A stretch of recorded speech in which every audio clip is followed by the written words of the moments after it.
Hello and welcome to D5 The Mighty Ducks, the podcast where we are now discussing the 1996 Disney hockey sequel, D3 The Mighty Ducks, 5 minutes at a time. Welcome to the first show of Season 3.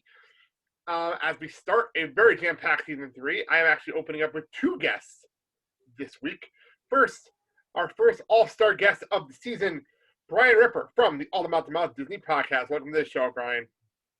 Well, I made the all-star guest list. Wow, that's pretty awesome. Yeah, our all-stars are the people that have been on all 3 seasons. Oh, right. And I was just thinking about this today, Blake. I have to say, whenever I came on and did, the first Mighty Ducks with you, you kind of approached me about doing this, and I said, yeah, that's cool. Like, we'll talk about I think we did the first 5 minutes, if I'm not mistaken, of that film, and I had no idea. I really didn't. I had no idea that I would be back here to talk about, D2 and D3 now. Like, I really had no idea. And now I'm like, wow. Like, I don't know. I was just thinking about this today. So I'm glad to be back. Thank you so much, man, for having me back. This is always a lot of fun when we get a chance to talk. No problem. Yeah, it is fun that we are now in Season 3. We're doing the third movie. It's crazy that we got to the third movie. It's crazy. We finish a series like this. It's really cool. Well, let's bring on someone that me and Bryan know really well from All About the Mouse. Our friend and a first-time guest on this show, Bryce Yelverton. Bryce, welcome to the show. Hey, thanks, Blake and Bryan. Good to be here. We are frequent contributors on All About the Mouse. I think we tend to do a yearly prediction show about Disney, and Blake, you had me pegged to be on here last season for D2, and of course my life was busy, so I made sure I made a point that I was going to be on this season. So happy to be here and talk about one of my favorite movie franchises growing up. I mean, I just loved the Mighty Ducks, and really just have watched them so many times. Happy to talk about one that's kind of forgotten. Not many people, they like D2 because it continued on with the Mighty Ducks, but how many people have sat down and watched D3? They kind of gets lost in the shuffle in all of the trilogy. So looking forward to it. Yeah, I feel like a lot of people said that to me when I was getting up. Ironically, I have more people coming on this season than the last 2 seasons, which is weird for a movie that a lot of people haven't seen. It's really weird how that worked this year, but it's funny. Mm-hmm. But before we get into the movie, before I get all my questions, I got to get 2 quick notes because this is the first episode of the season. First of all, sometime during this run of this show, the Mighty Ducks series will be airing on Disney Plus. I just want to note now, we are not covering that show on this show. I'm not covering that. I'm not covering the animated series. We're not covering that on the show. You're not going to do 5 minutes at a time of every episode of the animated series. Not doing that. We're not the Karate Kid Minute covering Cobra Kai. We're not doing that on the show. That's happening. But also, the other note I want to make, back in December, I was hosted the 2020 MX Awards. And at that award show, this show was nominated for a bunch of awards. And we won Best Weekly Show. So I want to thank everybody who voted for us. And that was really cool that night. And that day we did that. So, yeah, we were an award-winning show over here. Congratulations. Wow. Congratulations. Yeah. I'm happy to have contributed. Yeah. It's not like it wasn't a really tough category. Like, we beat, the Godfather Minute and things like that on that day. It was a really crazy list of people that we beat in the category. So, very cool. Awesome. I'll even put the link up. People didn't see the award show, the really cool award show that my buddy Luke Allen, who will be on the show later in the season, he edited the entire video. It's really, really cool. So I'll throw that up for people who haven't seen that yet. All right, let's get into D3. Bryce, you said you are a fan of this series, so why don't you tell us your thoughts on this year? Because your first time you're here, so your history with the Duck trilogy and this movie in particular. Sure. So Mighty Ducks, saw it in the theaters.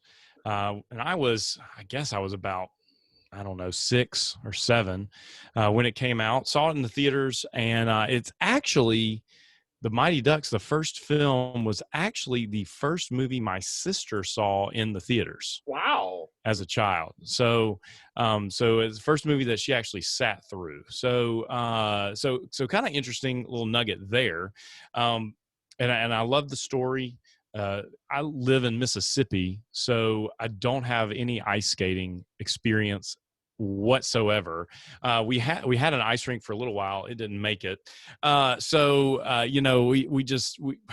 We don't really have a big history of hockey and skating and actually being on the ice. So when you're watching the first movie and he's talking about, it's safe to go on the ice in the car. He knows when it's safe. Like none of that made sense to me. I didn't relate to any of that.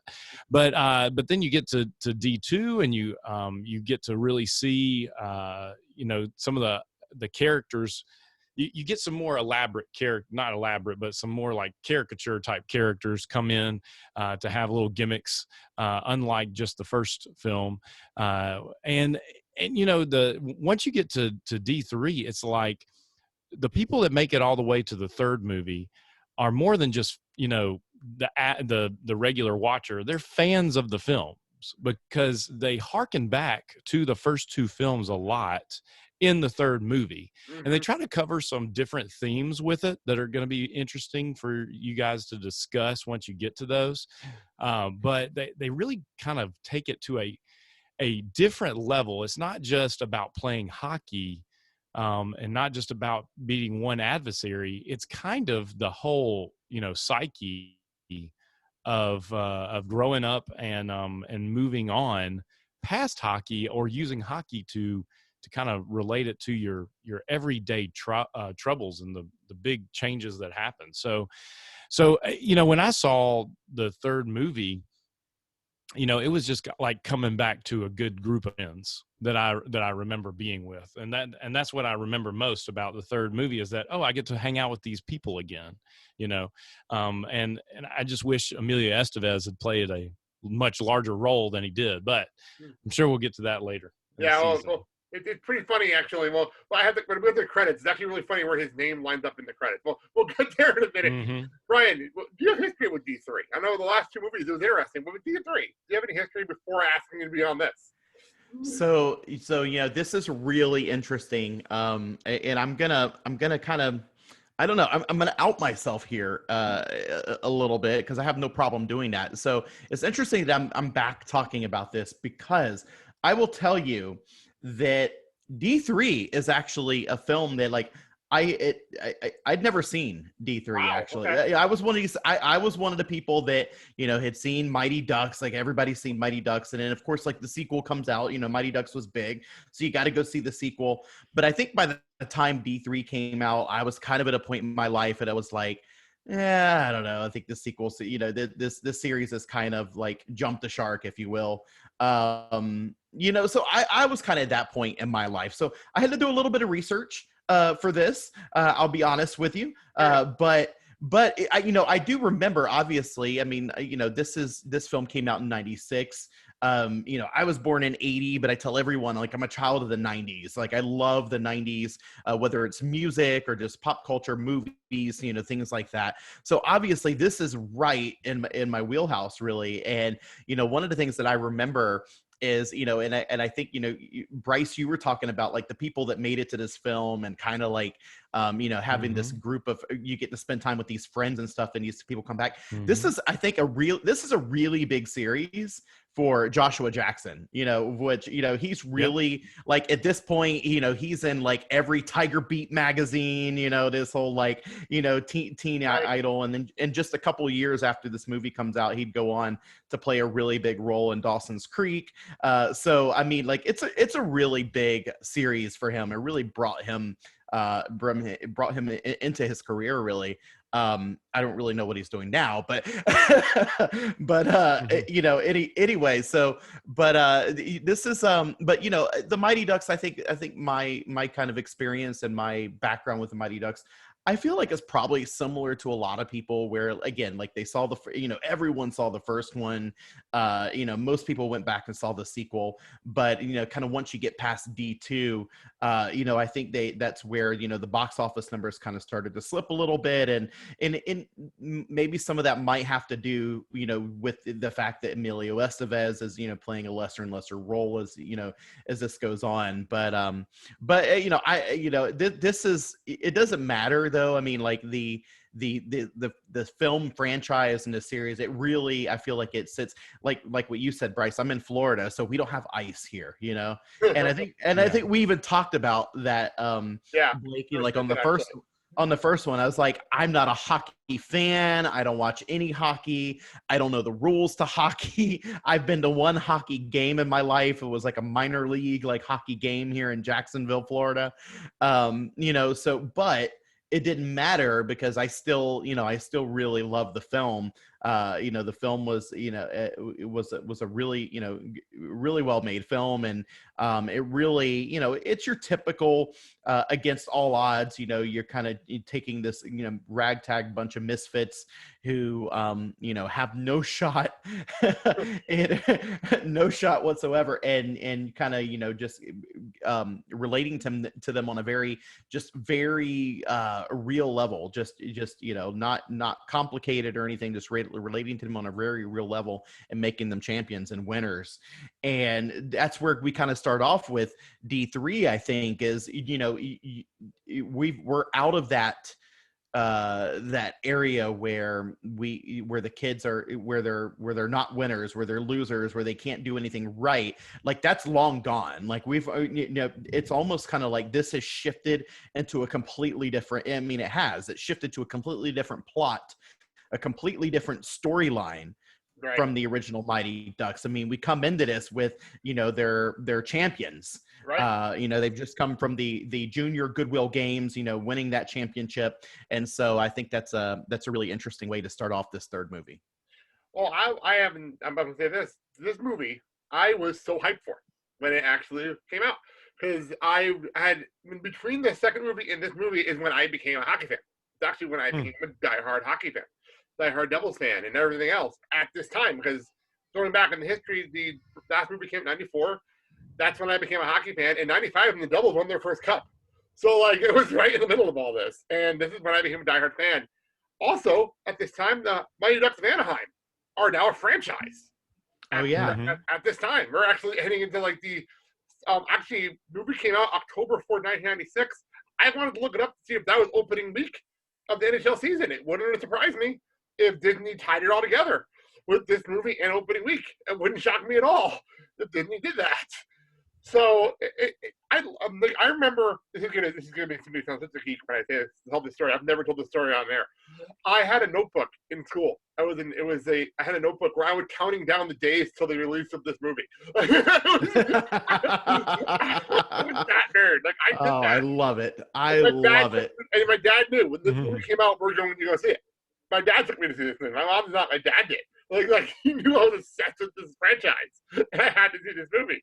So I loved this whole thing going in. So that's awesome. Hey, Blake, I just have to say one thing, because I know if it comes up again, it's gonna tempt me, and I just got to get it out of my system now, because every time I hear you say that you're a fan, you know, of hockey and a fan of, you know, being from New Jersey and New Jersey Devils, like, I'm a Seinfeld fan, and I just in my head, I always hear, like, we're the Devils.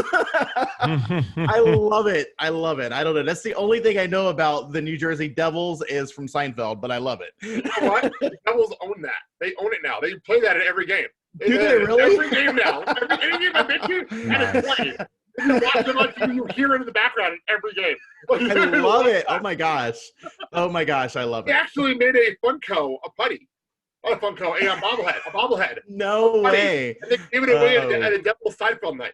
That's great. I love it. So yeah, trust me, I'm well aware of it. So let's get into this. We open up with the, as always, the old school Walt Disney logo.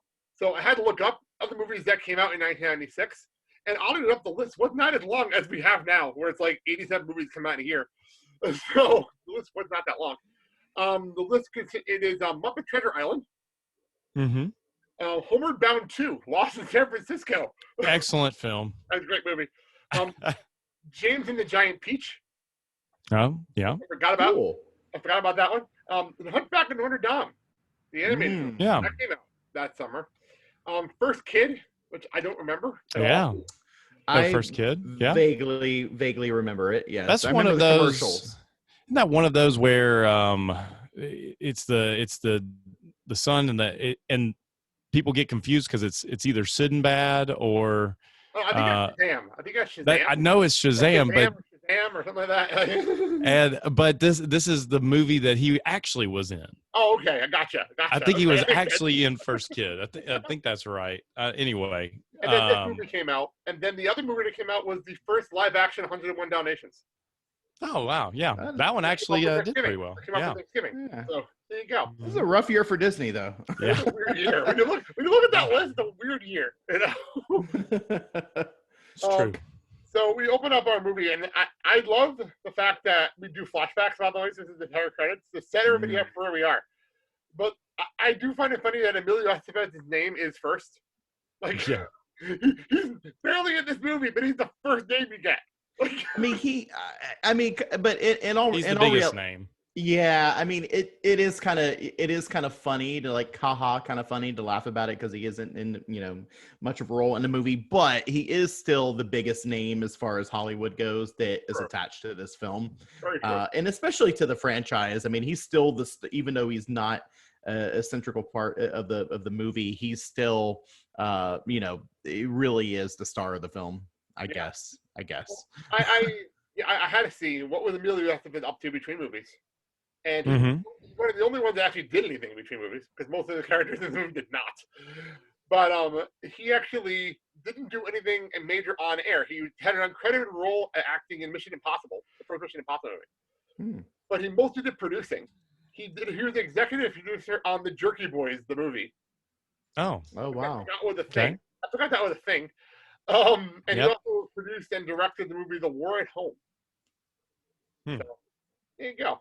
He's actually really busy between movies. Our first flashback is the limo scene from the first movie. Yeah, and I love that they throw in the flashbacks because it's like, remember the fun we had and let's tie it all together, because they're by the end of it, they've taken everyone you've seen, all the main players, and you put them all right in front of you again. Right. So it's like reintroducing you to everybody, but also, remembering the best parts of some of the first films, which the limo scene, of course, is always, one of the ones that you always remember from it, because you have a limo sitting on the ice and you have this big shot of Turney in there, and then all the kids are piling in. That's, it's just classic. It's an iconic scene from the first movie. Which, by the way, that's right. I want to correct you on something you said earlier. I just pulled up my notes from the first season, and you were actually on the 4th episode, which was this scene.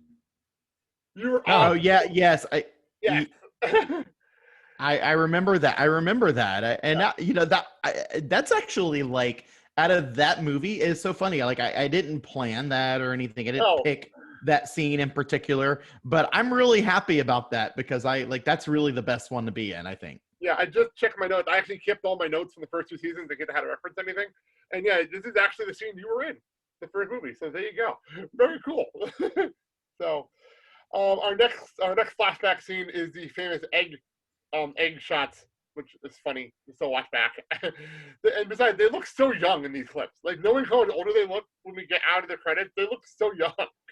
Yeah, I think that's the neat thing, really, about this whole flashback scene, is because you get to see where this all started, and you get to see where they've how different they look now. Now that these kind of years have gone by. And what's funny about the egg shot scene too, though, is that they actually, a little bit later on in this 5 minutes that we're going to talk about, he references that, which is funny.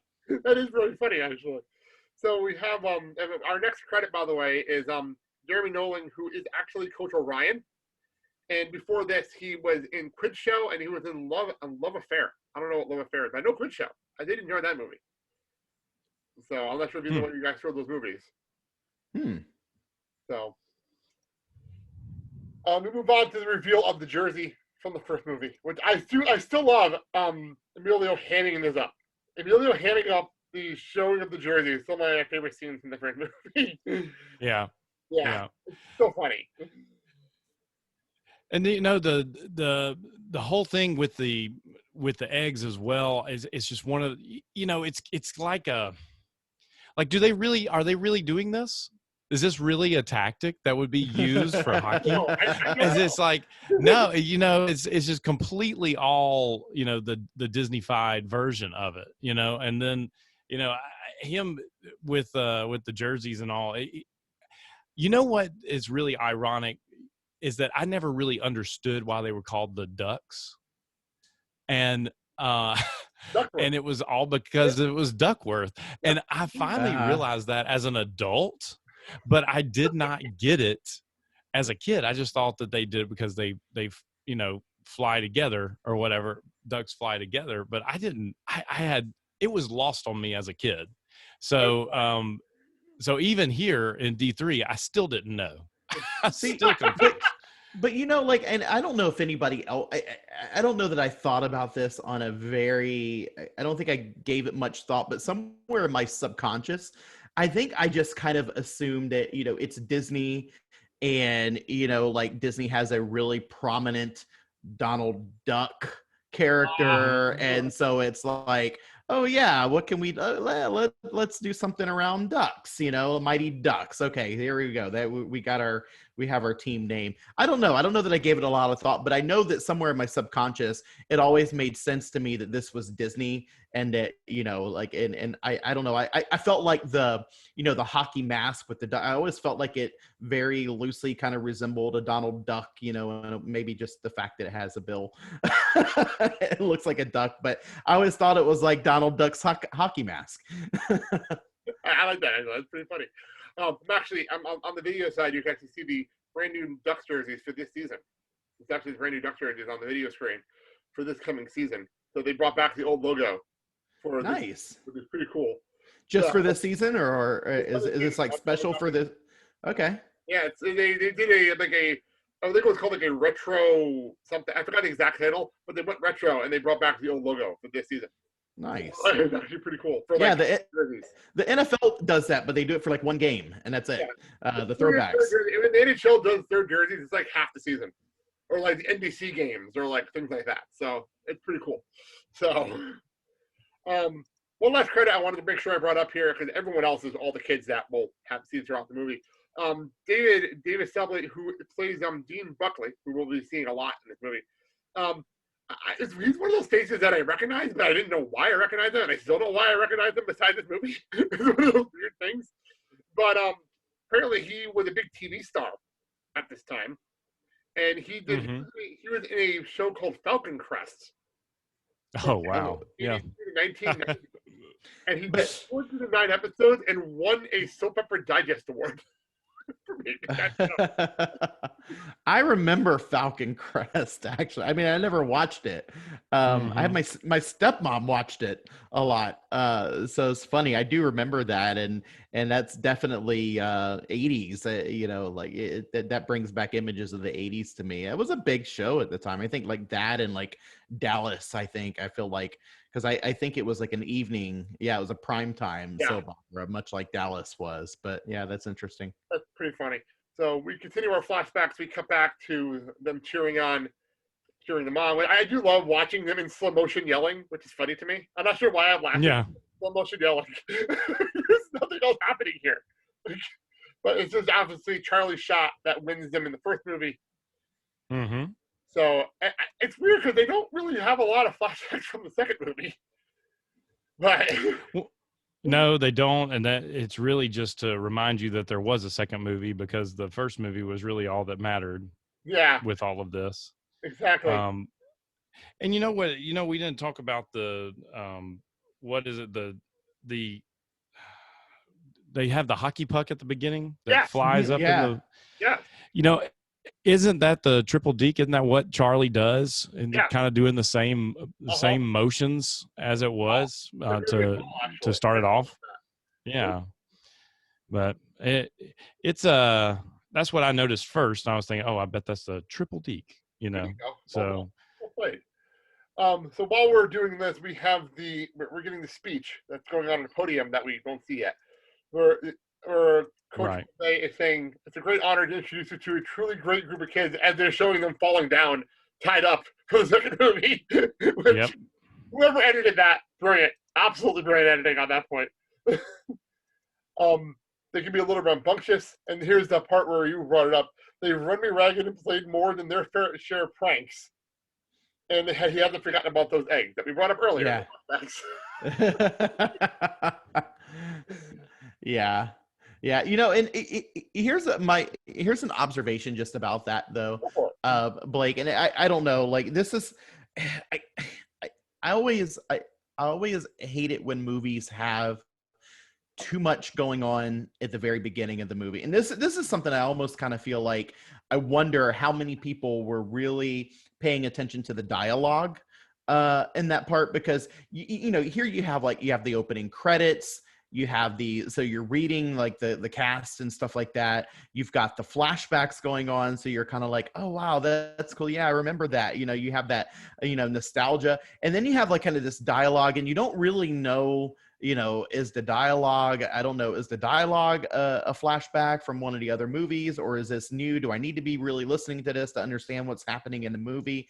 And when you come out of all of that, you kind of realize like you kind of had this kind of mashup of flashbacks and present day over the credit. I don't know, I just felt like it was a lot going on at one time, and I wonder how many people, like by the time you get out of it and you kind of see, like it took me a second to just kind of catch up, like wait a minute, where are we, like what's going on, like oh okay, like he just got done giving a speech, and that all that dialogue I just heard where I was really just like paying attention to all the images on the screen. Maybe I should have been listening to what that was. I don't know. It was just a little weird. I don't know. That's a good point. And remember, it's a kid's movie. Yeah. And I tend to have the attention span of a kid. So. Well, and you see the kids a lot more in just regular attire and not just in uniform. So it's just trying to show them doing stuff together. And I'm watching it on the side here and trying to see, you really can't tell because of how not grainy, but the filter they're using for the flashbacks. Yeah. When it starts to get to the scenes from D2, you can't really tell what's going on for the most part. It's hard to remember, what you were seeing, besides the Bash Brothers of course. jumping on each other, Yeah, which is important because everyone loves the Bash Brothers. And you look back, and they brought back. He just had to bring up the fact that the Quack Attack, the Flying V, and the Bash Brothers. Okay, I don't remember anyone calling them the Flying V. I don't even remember everyone referencing the Flying V until the very, very end of the second movie. Like, they didn't even know the name of it. So, I don't quite understand why we had this really strange shot of Dwayne just looking weird. And that was a weird flashback that we didn't need. I couldn't understand that. Right. Strange one, but they're all so okay. Now we're at the point where we're trying to explain that they're going to a school, right? And someone's got to explain something to me here. I mean, I'm trying to figure this out. This is supposed to be a high school, am I right? It's supposed to be high school. I just couldn't tell because to be honest, when I was a kid, I didn't know it was the Goodwill Games. I thought it was the Olympics. From D2. I mean, it was very confusing for me as a kid. Yeah, I'll agree with you too. And I think by the time just the way sequels go, you just kind of assume, okay, this is the third one. Well, okay, they're going to college. Did they just get a scholarship to college? And like, did they really do that kind of thing where they give a scholarship to an entire team and just say, okay, you're coming here and you're going to be our team now? But it's a prep school is what it is. And it's like, oh, and I don't know that they really do a good job. Again, I feel like they just kind of throw you, and I'm totally not a movie critic at all. Like, I do not critique movies. I like some of my favorite films are films that like people would consider to be terrible movies. But I do feel like that they kind of just throw you into the beginning of this film, and you're kind of like, what's going on here? Like, where am I? Like, what's going on?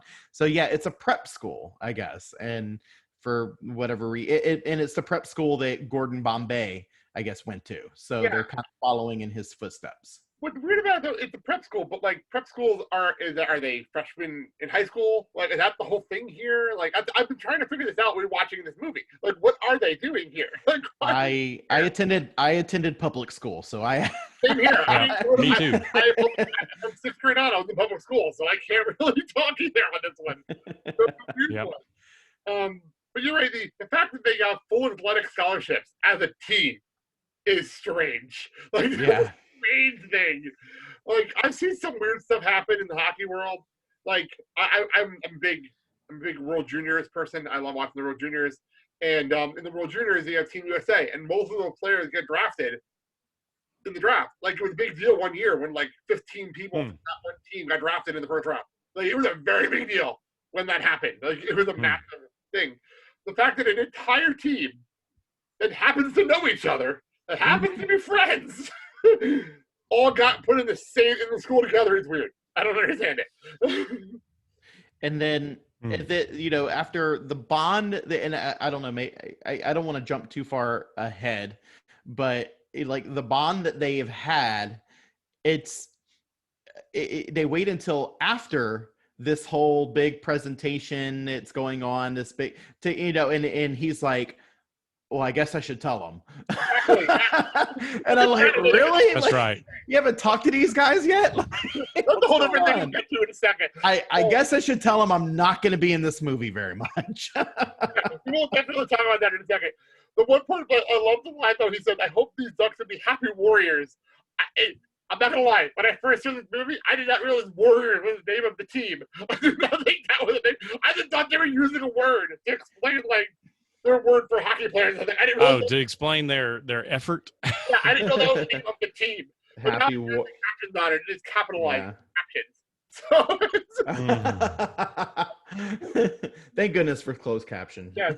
I just want to make a note. I love everyone's wearing their Ducks jerseys from the championship game, which is I like that. But I do love if you look at Charlie, you can see him wearing a nice shirt and a tie underneath the jersey. Right. Yeah. Very. It's very much a high school-esque looking, like attire for kids who are getting an award, and putting on their jersey on top of that, like a football team going to accept some kind of legislative decree or something. So.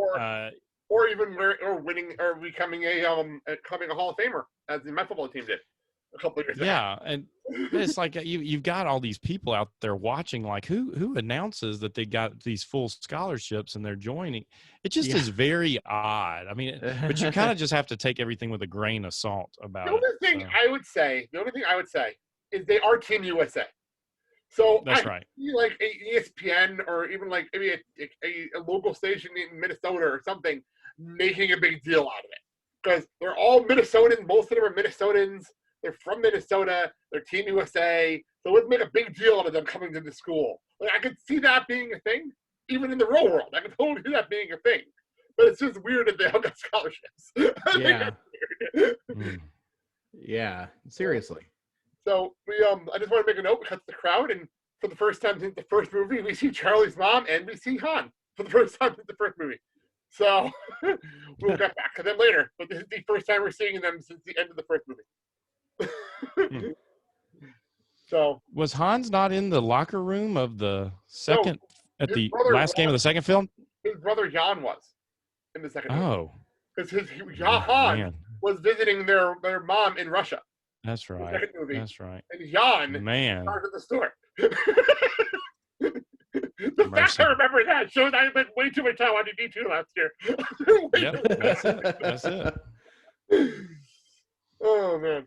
So that's fun. And it's really strange that the Dean decided to give them a big hug at the podium, by the way. That's weird. Yeah. Kids, and even the arms around Clamp him on the shoulder. Yeah. Oh, it was odd. It was obvious that they think, oh, we'll just have some prestige here by having these kids here. Yeah, but, it's a photo op for the school. Weird. At this point, it's a photo op. Yeah. So we cut. But he's gonna go tell them. He's gonna tell them the bad news. By the way, I was going to make a note. It's very funny that it looks like Joshua Jackson, soon to be Pacey, is standing in front of a lake. Oh yeah, like foreshadowing.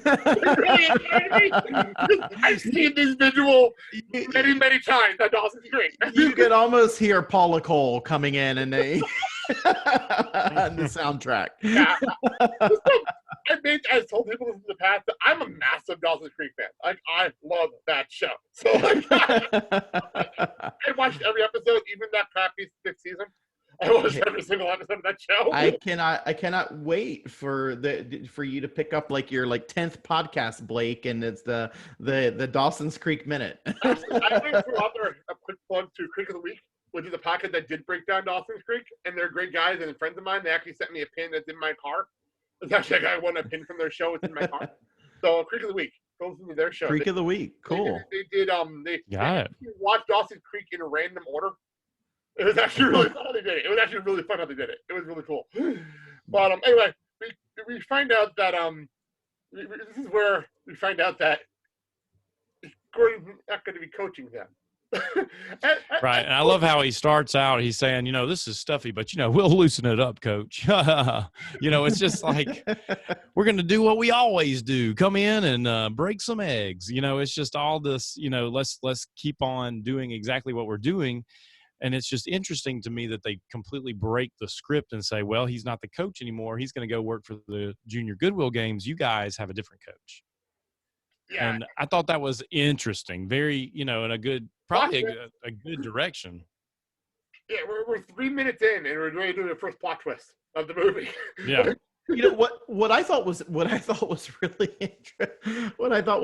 interesting, and I don't know, maybe this is poor writing, or maybe it's really good writing, because maybe it kind of shows you the naivete of adolescence, but he tells them that he's like, they've made me, the head coach for the Junior Goodwill games, and he's like, well, just don't go. Yeah. Don't take it. I'm like, you don't think that maybe this is something he's probably interviewed for? Like, they probably didn't just pick him and say, hey, here you go. I'm sure this is something that he's been actively pursuing. And he's like, yeah, just don't go. And I'm like, well, he probably wants to. It's actually even better than head coach. It's director of player personnel, which is even higher up than head coach. Oh, yeah. That's even a bigger job. That's even bigger. Like, it's a huge job opportunity. Like, you'd be stupid to pass this up. You know what I mean? Exactly. Like, and that's what he tells them. He's like, hey, this is a great opportunity. Like, it'd be, but it's funny. It was just like, and I don't know, maybe it's really good writing. Maybe it's like, because it really just demonstrates the naivete. And even as he delivers the line, he's almost kind of like smiling when he says it, almost like he's like, oh yeah, no problem. Just don't go. It really hasn't hit him yet. Well, remember, they are teenagers. And they're teenagers. Yeah. Like, you remember that they look like during their 20s, and puberty really hit them after the second movie. They are teenagers at the end of the day. So, like, I don't know. It's weird how that works. But, yeah, it's what it is. But you're right. The adolescent's attitude, though. You're right. Maybe it is well written. I think it's actually smartly written. I don't know, think about it. Because that's how anyone would react. Like, no, you're kidding, right? You're kidding. You can't just leave us. You can't do that. Yeah. So, and then, go ahead, Bryce. Yeah, and then he's gone, and he just sighs and looks off, and then it's like, okay, well, now what do? We got to find this new coach. So it's a great transition, because the first scene you see Eden Hall Academy, and it's just some of the other players just talking about the new coach. Right. And I'll get to that. Everyone wants to see it. I want to make one note here. What's funny about this whole thing is that this starts a running thing in this movie of Charlie throwing hissy fits over nothing. Like, this is like a thing that happens all movie. He just throws hissy fits. Like, for some reason, he's less mature in this movie than he was in the last one, and he's older. Mm-hmm. So here's just, since you brought that up, since you mentioned that, I just want to, again, I'm critiquing a little bit here, but this happened, and this is always a pet peeve of mine, whether it's TV shows or movies or stuff, but when people behave in ways in film that you don't behave in normal real life. And you see this in how like Charlie just turns and walks away. It's like, I'm done talking, and he just turns and walks away, and like Gordon just stands there. He's like, okay, like, I mean, like, that's not how you end a conversation in real life. You just turn and walk away, you know, like that happens a lot with people they just hang up the phone, and I'm like, well, nobody said goodbye or anything, like like, don't be rude. I mean, come on. I feel like, no, Charlie is playing the typical teenager for some reason in this movie. I don't know why, because in the first movie he wasn't the one. He was the one trying to keep them all together. Yeah. He was barely like, they barely really did much, but he was more of a team player. Here he's just throwing a hissy fit. Like, it just doesn't make any sense for his character at all. He does, and he just storms off, and it's just like, what do you mean you got a great opportunity? Like, but what about us? Yeah, how dare you? How dare you?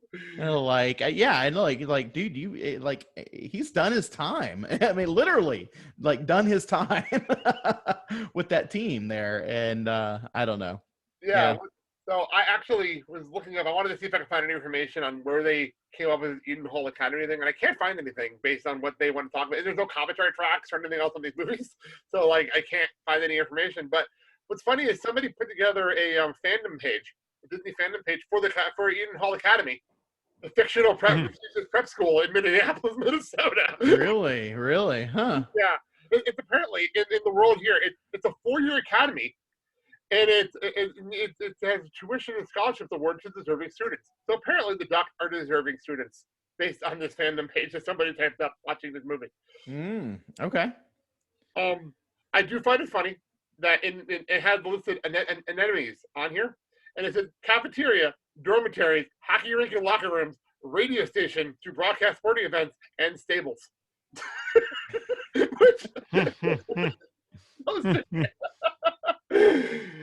Oh my god. So we cut back here, and we were back at the scene that Bryce was talking about a minute ago, where they're now talking about the new coach, Coach Orion. And we don't really get into more details until next week. But I do like the fact that he says, my dad said if I don't like him, I can come straight home. Yeah, right. Who says that? That's it. And then it's like your first like privilege ideal, because you know, the other kids are like, well, we have to stay here on scholarship no matter what. So that must be nice. Well, I mean, and he even says like, you're dumping us here at this school, and I'm like, dude, like, you're gonna get this like prestigious educate. Like, are you not like forward thinking? Yeah, right. I mean, you'll probably be able to parlay that into a college scholarship, and like, do you know how much money and free education that you're gonna get over the course of your life? Yeah, because I wish I could get a scholarship like this to a school when I was looking at colleges, especially. Like, I would have loved it, you know. Like, yeah, you almost kind of want to be like ungrateful much, like. They were literally gifted a scholarship, like gifted one, like just for playing hockey. Like, come on, you can't ask for better than that. Yeah, seriously. I mean, yay. So that is our 5 minutes.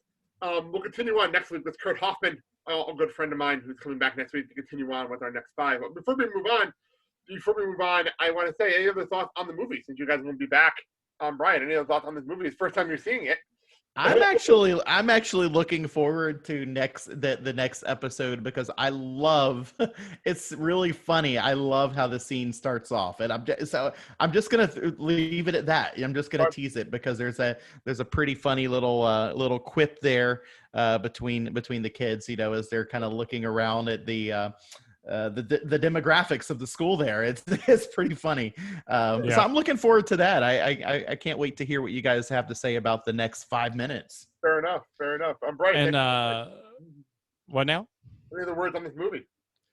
Yeah, so I'm kind of jealous that I don't get to do later in the film when I guess I don't want to spoil anything for everyone who hasn't seen the movie from '96, but when Charlie and when they decide they're going to, you know, just quit school and just go to the Mall of America and ride roller coasters, I'm like, that's me, you know, and I've been to the Mall of America and ridden them. I was going to say, I've done that, not quit, but I've been to the Mall of America. Have you ridden a coaster, Bryce?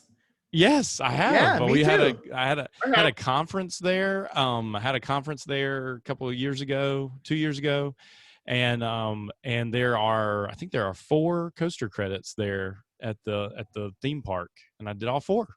Oh, There's at cool. least 3. There's the one that they ride in the film, and then there's a couple others. Yeah. So, Did they have the Crayola store when you went there? yeah, maybe, but it was me and my dad, and we just rode the roller coasters and went back. Okay. So we went and ate at Wahlburgers or something. So Nice. yeah, I mean, years ago, the family trip. We actually went to Mall America there for a few days. The family trip with me and my wife. And I mean, it's beautiful. I mean, it was in the fall. It was early in the fall, so it wasn't too cold, and it was beautiful up there. And we went to the waterfall up there. Please tell me you just went to right Paisley outside. Park. No. Where Prince lived. Oh my Oh, gosh. sure didn't. No, I didn't drive to Prince's house. No, but we didn't have a car. You know, we had to Uber. Yeah, we didn't have a car either when we went. We were doing the shuttle yeah. from the hotel to get to the mall. That was my favorite. Yeah. That was my favorite thing about Minnesota. But yeah, so I'm sad I can't do that. I can't do that one. Funny about those minutes is the song Grade 9 by the American Ladies is in those minutes. So Tracy from the American ABCs is coming on to talk about those minutes because of that song in the movie. Yes. He claimed those minutes 2-minute movies ago. Like he claimed that 2 movies ago. I was gonna say I should have picked that. My goodness, I missed it. But you know what? Hey, there's nobody better to have on than Tracy for that for sure. Yeah. He claimed that literally at the end of the first movie. Like he said, I want those minutes. So I know. I love me some bare naked ladies for sure. So do I. So all right.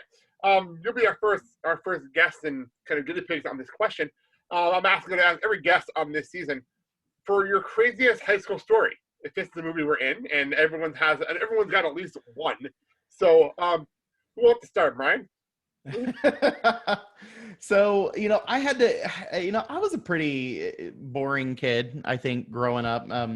But so when I think back to my crazy, this isn't high school, this is middle school. So I kind of cheated a little bit on this. Okay. And it's one of those, I don't know. I never have a problem embarrassing myself. So I'm going to go ahead and do this here.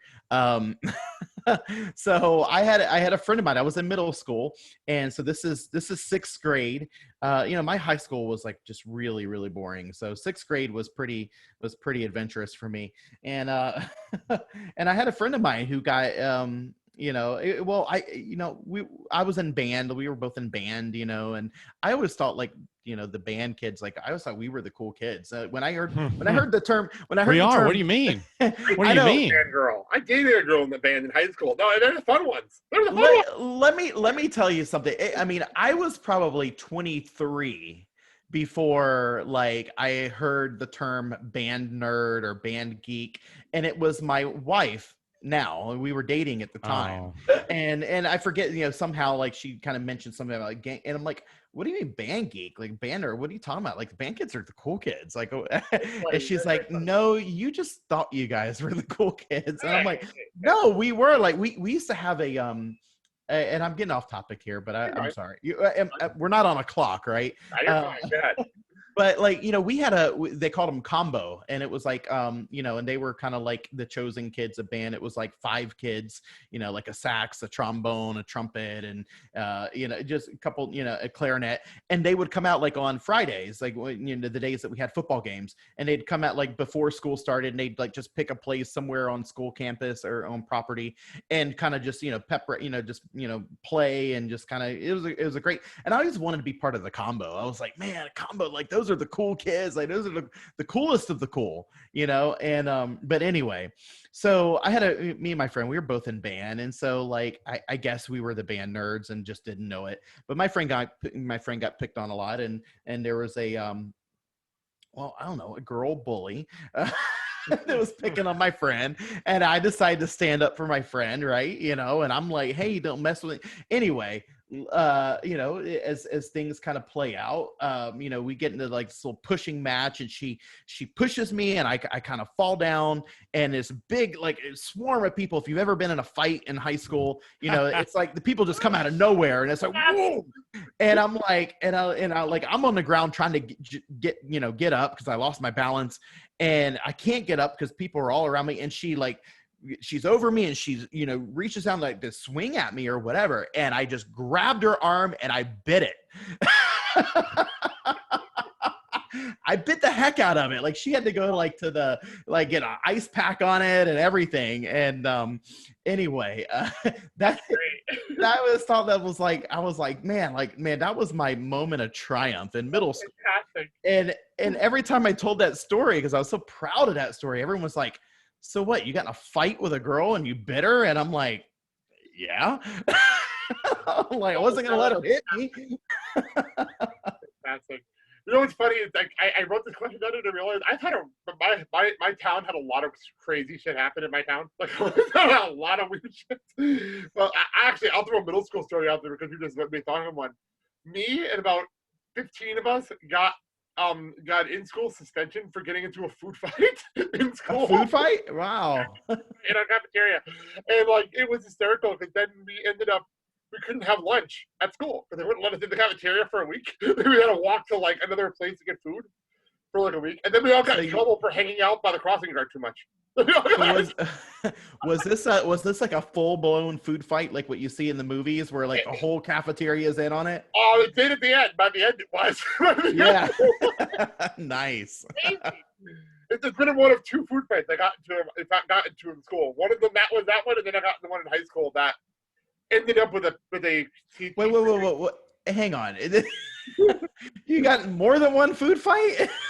Wow. In high school, it started with people just messing around. And then all of a sudden, a teacher got hand to hand with a pizza. Well, Bryce, go ahead. Yes. What you got for us? Okay, so this is embarrassing high school story or a crazy high school story, whatever whatever. I have a couple. I don't know which one I should say, but I basically, I was in the band. I was also in our show choir. Our show choir in Clinton, Mississippi is the #1 show choir in America. It's called Attaché. People will know that. Oh yeah, we were the best. So in high school, I played in the pit. I played trumpet in the pit. And we would hang out in the band hall while all the singers and dancers were practicing. Well, we all like to play Frisbee. If we're going to have one stereotype, might as well have them all. So we'd play ultimate Frisbee or whatever. So we'd be in the band hall. Nobody would be in there. It'd be about 6 or 7 of us. And we would take this Frisbee and we would fling it at each other on the other side. And if it hit the wall, you got a point. Y'all see the game, right? Okay, we made this up. So it was a cheap plastic Frisbee. We started flinging it, and it would break. So we just take some duct tape from the drummers that use the mallets, and we'd wrap them up, and we just keep on flinging it. Well, this thing broke so many times, and we put so much duct tape on it, it was like a solid discus, okay? And oversized hockey puck. One night during the summer, we were playing that while we were practicing for the musical that we did during the summer, and I had to leave. I came back in and I heard the whole thing secondhand. So I'm telling this secondhand like I wasn't in there, so that I'm not incriminated. But essentially, what happened is they flung it, and when they flung it, it went straight up into the ceiling, right at where one of the intercoms was. And the intercom fell out of the ceiling and smashed into 3 pieces onto the floor. They took said intercom, tried to put it up into the ceiling again, and it broke more. So they took the intercom, took some scissors, cut the cords, found, hold on, went into one of the storage rooms, found an extra tile, put it up where the intercom was so it blended in, took the intercom and stuck it on top of the wall in the ceiling. And it sat there for a year. And every time the intercom would come on in the band hall, it would go because there were 4 intercoms, but one of them was gone. So there were only 3. And there would be times where we would walk in and we would see people looking up and they would go, there's 1, 2, 3. There's not one in this corner. Why is there not one in this corner? And we would just duck our heads and whatever. But it stayed up there for a year until we disposed of it. Oh, I was gonna say who found it? Because it'd be cool if it was like, all these years and it's still We should there. have just left it there. What were we doing? Yeah. But we just Yeah, took it, threw it away. like I a mean, it's time in a capsule dumpster or somewhere. something. Yeah, Come right. back in But like 30 years and be like, it's this gone. is it. It's fine. Should have signed the tile. Wild. That is funny. Wow. That's great. I like that. That was really good. I did that. That was Boy, I hope people have fun ones like that. That was good. All right, let's get to plugs and we can get out of here. Although if you're watching on the picture or the video side, I am wearing the brand new Defy the Mighty Ducks t-shirt. I like it. I like it. And the cool part is if you get it especially on the gray, you get the ice particles from the logo on the shirt. It actually looks really, really cool. And I thought it was going to when I got it, but it came out fantastic. So you can get that at TeePublic right now. I'll put the link up at the bottom so people can pick this shirt up because it's a really cool shirt. So let's go around. Bryce, anything you need to plug right now? Oh, no. I just thank you for letting me be on. And I'm a frequent contributor to All About the Mouse. Also contribute to Mouse House Weekly, which is another Disney podcast if you want to check that out. And other than that, I'm just a regular old Mississippi guy that doesn't know how to skate. Fair enough. Bryan, I throw it to you. It's your show, so plug away. Well, I'm a regular old Florida guy who knows how to skate a little bit. Actually, I know how to do a little bit of ice skating. I'm not very good, but my claim to fame is that I can at least skate away from the wall, like out into the middle of the rink, and I can make it back to the wall without falling down. So I feel like for a Southerner, I'm doing okay with ice skating. I actually did some ice skating on my vacation around New Year's, actually. So yeah. So that was very cool. It was so awesome. I did it on like real ice, like not this like where you go to like we have a ice skating rink here in Jacksonville where like it's I mean, I guess it's real ice, but it's in a facility. This was actually like out in a park where they had come out with the hose out in Wyoming and sprayed water like on the ground or whatever, and it had frozen, and it was pretty cool. But anyway, but anyway, I'm a Floridian, a big, huge Disney fan. Of course, I host the All About the Mouse Disney podcast. And, Blake, you and Bryce, you guys, I'm honored and really excited to be able to call you guys friends and, not only frequent contributors of the show, which you guys are on the show from time to time. You guys are together. We are like 3/4 of the Disney predictions panel. And we have an amazing track record of predicting what's going to happen at the beginning of the year, throughout the rest of the year in the Disney company. I didn't say it was an amazingly accurate track record, but it's an amazing track record. It really is. Credit for staying a straight face on that one. But anyway, you guys join me every year for that, as well as other different topics throughout the year. And so, you guys are not only contributors, but also just really good friends of mine. And so, this is always fun. But if you want to hear more of Blake and Bryce and myself, you can check out the All About the Mouse Disney podcast. You can go to the website, which is allaboutthemousecentral.com, or you can just go to your iTunes or Stitcher or Podcast Addict or wherever you get your podcast from, and just do a search for All About the Mouse. And we're a little over 600 episodes, and a lot. Yeah. And if you want to hear a ridiculously long podcast, and you have to check out we do this every year. I do it with my good friend from the Window to the Magic podcast, Paul Berry, but we do what we call an year in review, where we look back at all the things that happened throughout the Disney company. So we did this for 2020. Everyone thought this was going to be the shortest year in review ever, because it's like, well, the parks were closed down for 9 months, and what happened? But no, we talked for 4.5 hours. So we don't go to the shorter one. I think it is one of the shorter ones. We don't. My podcast is usually not anywhere near that long. But anyway, but with the year in review, we definitely we've gotten feedback. People like the year in review shows that are like epic lengths. So we do that like one time a year. We kind of get away with that, and we sit down and we cover everything, and we don't limit ourselves. But anyway, but yeah, I thank you for having me on here. Blake, I really appreciate it. And if if you guys want to check out All About the Mouse, I would definitely be much appreciating. Thank you. No problem. And if people listening, D5 the Mighty Ducks, you can find us on Facebook, Instagram, Twitter.